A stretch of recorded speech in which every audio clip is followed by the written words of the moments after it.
जिसमें 1000-1200 बच्चे एक साथ पढ़ेंगे, उसी मानक का, उसी स्टैंडर्ड का, उसी मानक का।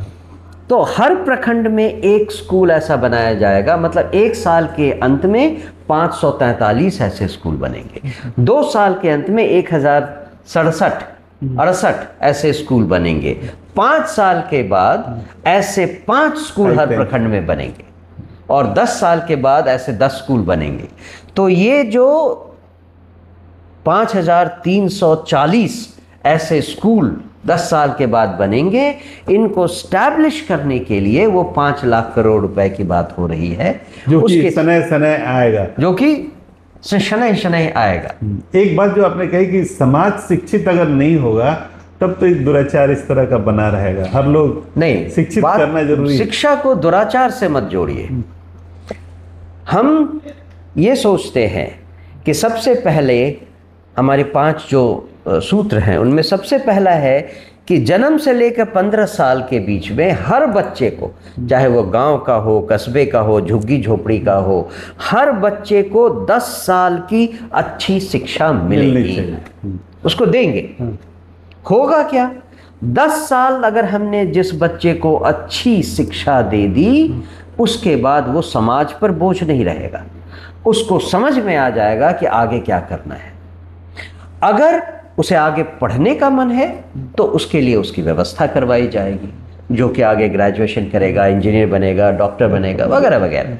लेकिन बहुत सारे बच्चे ऐसे होंगे जिनकी पारिवारिक स्थिति भी शायद ऐसी नहीं हो, उनका अपना इंक्लिनेशन भी नहीं हो आगे जाने का।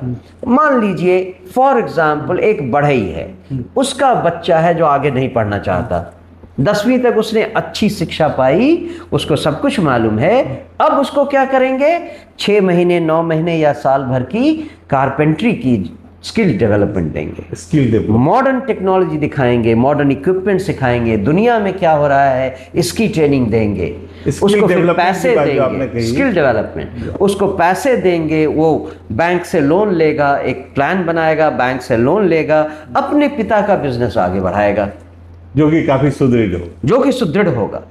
तो अगर शिक्षा अच्छी हुई तो रोजगार की चिंता आपको नहीं करनी पड़ेगी, रोजगार अपने आप आएंगे, और जहां जरूरत होगी, सरकार ने तो वादा किया ही है, मतलब जन सुराज की होने वाली सरकार ऐसे हर युवा को जो मजबूरी में बिहार छोड़कर बाहर जाकर धक्के खाता है, कारखानों की फर्श साफ करता है और पंजाब में खेतों में मजदूरी करता है, उन सब को अपने घर के पास बिहार में मजदूरी करवाएंगे, रोजगार दिलवाएंगे, ये हमारा वादा है।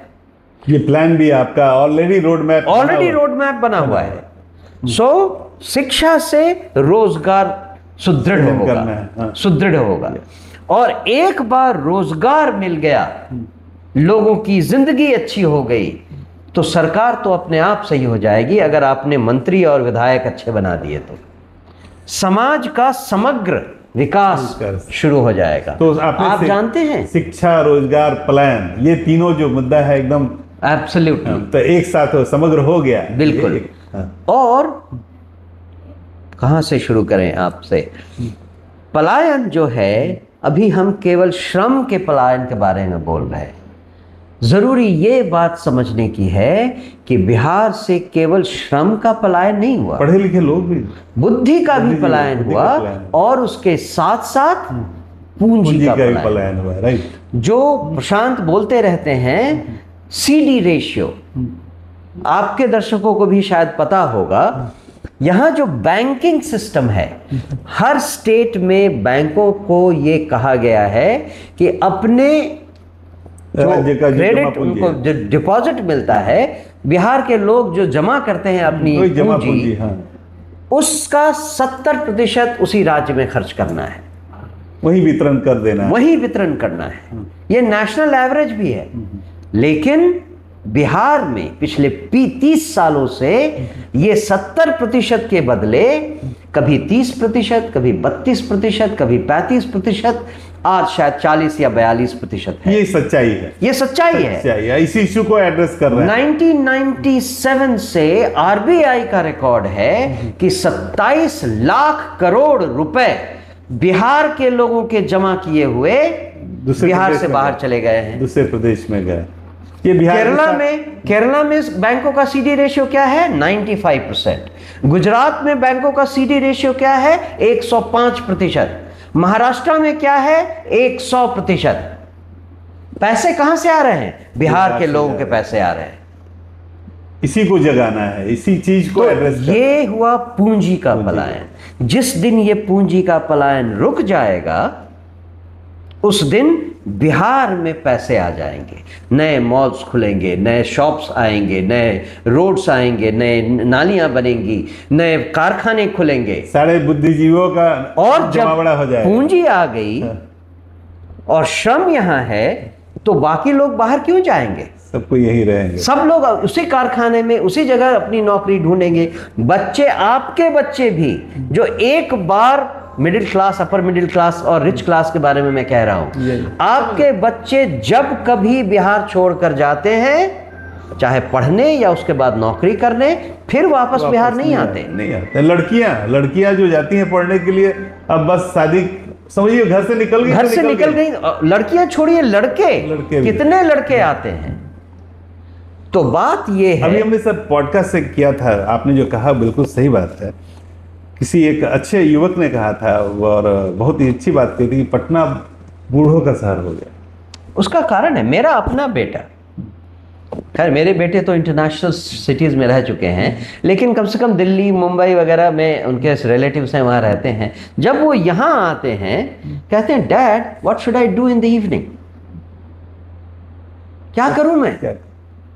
कोई एवेन्यू नहीं है यंग लोगों को एक अच्छा एंटरटेनमेंट करने के लिए।